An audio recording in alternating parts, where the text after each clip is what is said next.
Hello everyone, this is Alex with Anchor Collectibles, and we are going to go over our Spider-Man pre-release.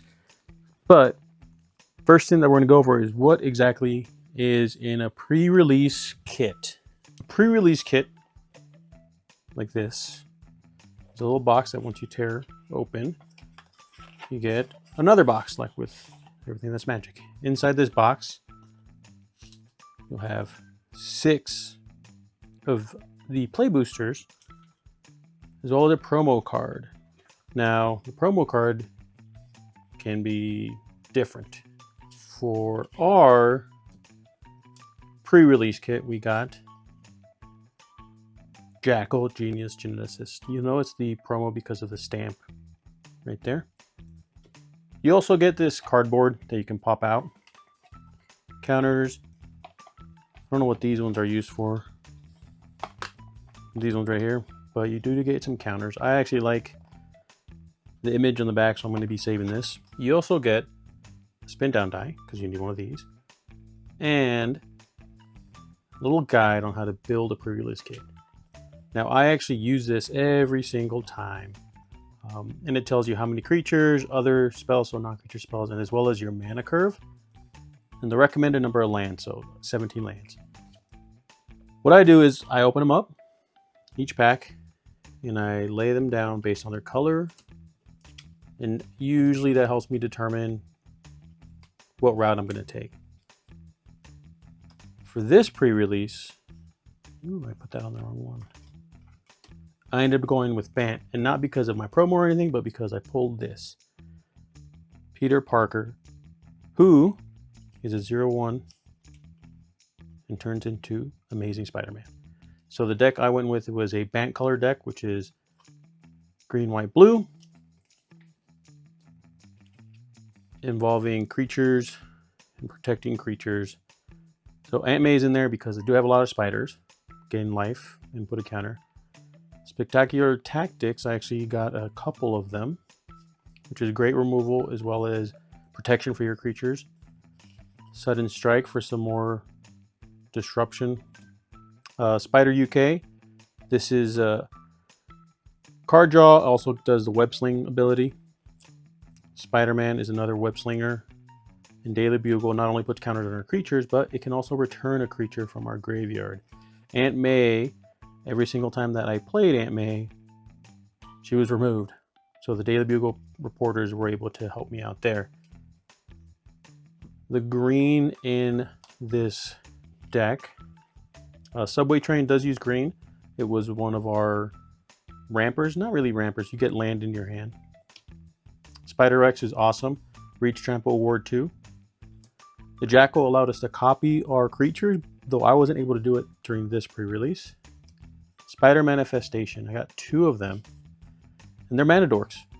And it worked in this deck because of that hybrid pip. I was able to use green. Didn't need any red. Mary Jane's in here for that draw because we do have a lot of spiders. Wraith was in here because of the unblockable and double strike. And the Lizard. The Lizard was really good because not only did it make our spider tokens into big 4/4s, it also stopped our opponent's creatures. So let's say they played Eddie Brock and they transformed it into Venom. If you play Lizard, you can turn Eddie Brock or Venom into a 4/4 lizard with no abilities, which was awesome for removal.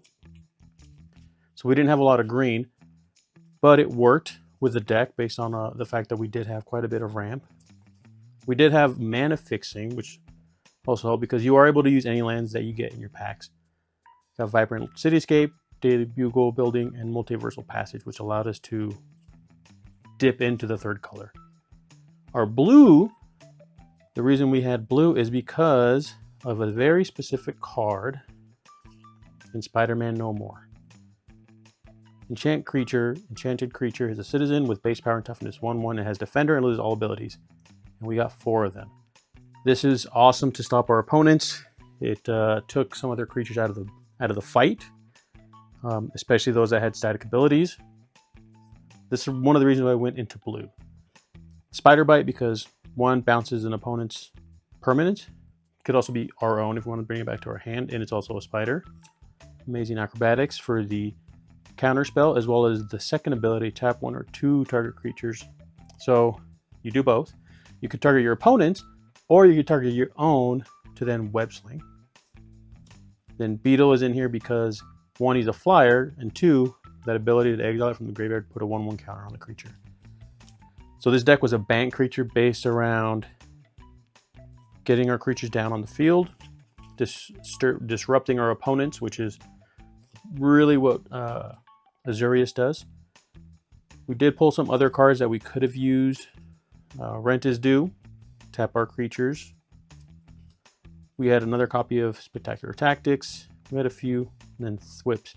The big thing you want to do with a pre-release is try and get as many of the same copies, if you can, into the deck. So if you have multiple same copies of a color, like I had with Spider-Man No More, that would be the route that you would want to take, because redundancy is what will make or break a game.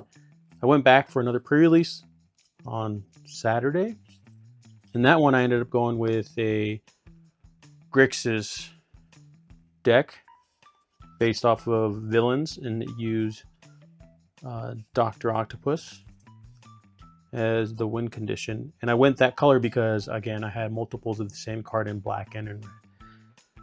Did you go to a pre-release? If so, how was it? How was your record? Did you win? Did you lose? Thanks again for watching. Check the link in the description if you're looking for other product opening videos, as well as our Commander Spotlight videos. We just uploaded our recent one of Naya, and we got another one coming up. And if you're looking for singles, check the link in the description to our store. Best luck in your games, best luck on your pulls, and have a good one.